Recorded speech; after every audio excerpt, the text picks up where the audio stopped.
Hey everybody, welcome to an episode where I'm going to go a little more in depth than I have with my shorts with the S7FE.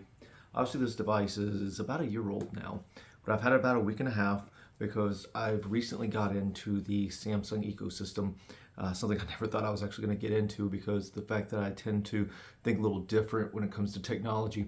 But it came as there was a chance to get a really good deal on a phone and a watch, and I was like, hey, let's try out the tablet and let's see what's going on. Here you see I have the Ultra that I'm recording on right now, vertically, and I have the pen, which is actually what started this recording. But that's not what this video is about. It's not about the Ultra, which I will go over sometime, but it's actually a little news about the S7FE and a week and a half with it. This is very early, but then again, I am a tech person and I sell technology, and I've been around technology for a really long time, so it doesn't really take me long to kind of get an idea of what I do or don't like about something. And I have to say that Samsung DeX, and there's a lot of videos out about this, not enough good ones in my opinion, but Samsung DeX is going to soon replace, like Chromebooks are, a lot of the productivity ecosystem that people are creating from other products, and you can see that a lot with what Apple and Microsoft are doing with their own ecosystems. I mean, Apple has already basically turned the MacBooks into Chromebooks with going to ARM and focusing mostly on apps. While there are a lot of programs that become every day and every month become compatible with the M series processors, there's still a lot of things it's not good at, obviously gaming and things like that, and it's still just as limiting as almost as limiting as Chromebooks. And obviously with Chromebooks, if you add Linux, it actually has just as much capability as a MacBook. Whereas with DeX, it's something a little different. It's something a lot thinner, a lot lighter, and still get quite a bit of productivity. Obviously with the S7FE, it's 12.4 inches.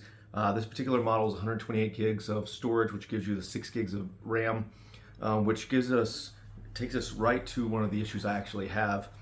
This thing sells for $499 brand new. I got it cheaper than that, open box, but $499 brand new. You get the device and you get the pen, and the pen is fantastic. Matter of fact, it actually works on my Ultra, and my Ultra pen works on the S7FE because it's the passive pen. Obviously, the active pen is on my Ultra because you can actually use it to control things just like I am right now. This is probably how I'll actually end the video. However, I can actually take either pen and write on the other one, so I have a backup pen, which ideally, because this is so small, I actually will use the pen from the S7FE, which is a lot bigger and easier to hold. It has its own buttons on it, which you can use for erasing when I'm writing my journals and scripts, or writing on it in general. So it's like a quick erase. It's not as nice as like a Surface Pen in my opinion, whereas the Surface Pen feels like you're writing with a pencil, because instead of writing the button, you actually flip it around and use the top, because it actually has like that eraser at the top of it. And obviously there's no haptic feedback. However, this tip here, if it'll actually zoom in on it, I don't know if it will or not, feels really good to write on. And I found myself doing a lot of writing on it. You also see that it does have cameras for those that use it. I will not use it. I may use the front camera to do some videos or to call someone, or as productivity increases, I might use it for some other projects, Teams calls. If I need to call in for a meeting at work or things like that, I'll probably use this, or the Ultra, because I do have the MagSafe case on this Ultra and a stand. But then again, that's not what this video is about. This video is about the S7FE. Now, one of the other features that, other than Samsung DeX, which we'll see here in just a second as I pick it up, Samsung DeX, as you will see here, it's very similar to Windows. Okay, if you go back home, let's go back home here. I actually have it set to hide the keyboard. You'll see how it's set up just like Windows. And at the bottom, you'll see that there's there's a taskbar, and you can do pinning and stuff like that on there. Obviously, there's all your quick reference buttons here. And the nice thing about it is this desktop is totally separate from what you get in tablet mode. But there's another way to use this tablet, obviously, which is your standard tablet mode. Now, when you are using the keyboard, which I have here, you can do Function plus Dex, which is the right before the delete button, and then it'll automatically go in and out of Dex mode. But since I have that turned off, you'll just quick reference button. There's a quick toggle at the bottom that will let you go in and out of Dex, and this will take me back to the main screen. Now, another nice thing about this is I just got the 4.1.1 update, which I did a short about the other day. And with the 4.1.1 update, if I open up an app, so let's say we open up the Galaxy Store, you notice that there's a little taskbar at the bottom. And when I use this taskbar, you'll notice, so let's say I want the calendar up, I can actually set it automatically to split screen. This really takes even the standard tablet mode to another level, and in some cases even better than Dex mode.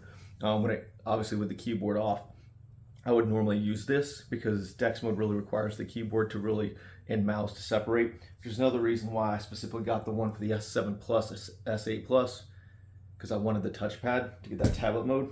And there's also even more functionality. I can go to 3 here. You can actually go 4 total. I can actually open at the bottom, and let's say I want to open the camera. I can set the camera as a middle app here. Okay?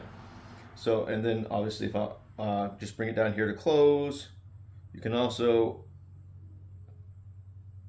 resize, and there's also a way to change orientation by just holding and clicking.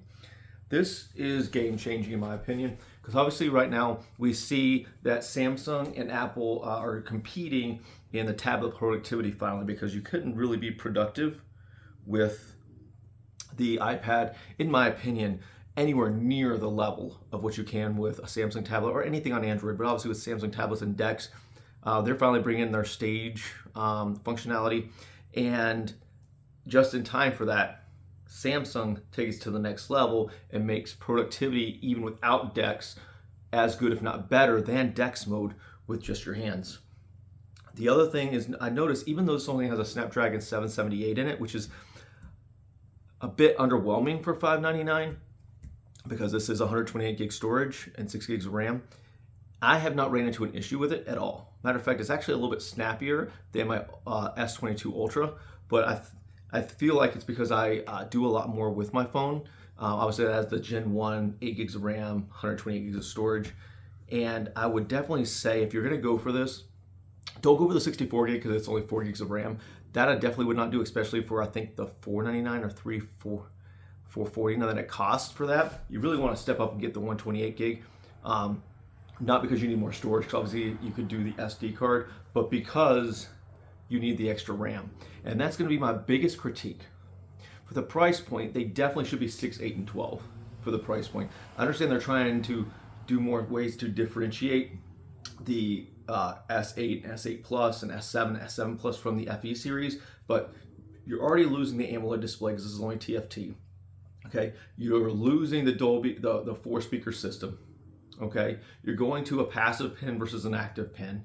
You're already going down a processor from the flagship processor at the time, every generation, versus a 7 series processor. Why at least not give us the RAM? Because if you look with Lenovo and Lenovo tablets and things like that, for $360 or $379, you can get the Duet 3, which I had right before this. It has only 4 gigs of RAM,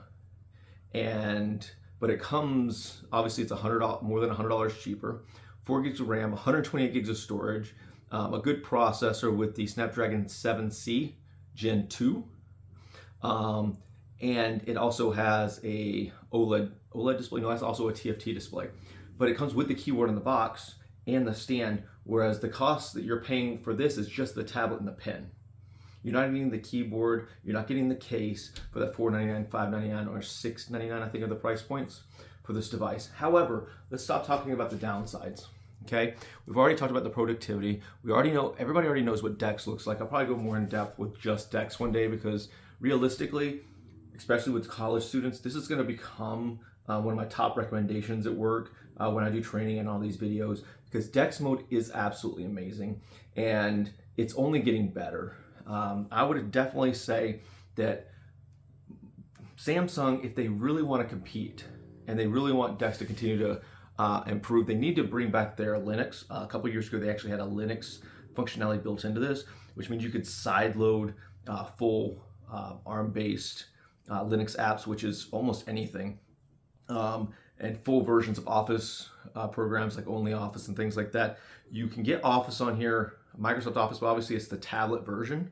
I also, if they're going to continue this really close relationship with Microsoft, not just able to use this as a second screen, as you guys saw in a short, or the fact that I can bring this device on my Windows device and control this or my phone, or I can also see my entire phone on here, which I may make a short about sometime soon.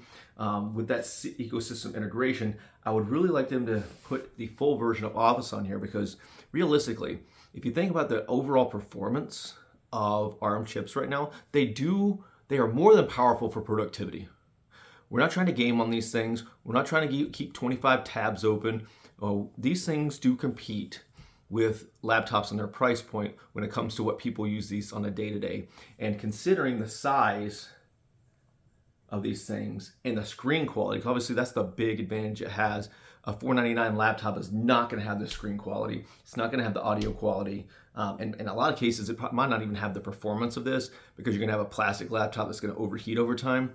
So I from a productivity standpoint, I could highly recommend this device if you can find it on sale. Do not pay full price for this.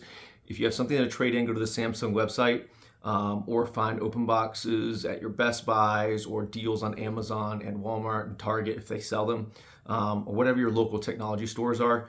If you can get this at a deal, it's an amazing device, especially if you can fit into your ecosystem. Also keep in mind, this can be a second screen for any device. You can do the second screen that's built into the quick toggle.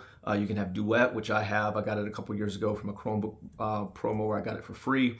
Obviously, there's a load of devices to turn this into a second screen, on top of being probably the best screen in your house when it comes to watching video, movies and stuff like that, which I barely even use my TV for video now. And when you pair it with my Samsung's Buds 2, I'm going to get great picture quality and Dolby Atmos audio if I'm not watching on my phone and getting Dolby Vision. So tell me what you guys think. Obviously, I can go way more in depth. This was just a quick reference without a script, just talk about some of the things I really like about this device, and if I recommend it or not, and obviously some cons to having the device. I don't know if I would recommend going with the more expensive keyboard unless you really want the touchpad.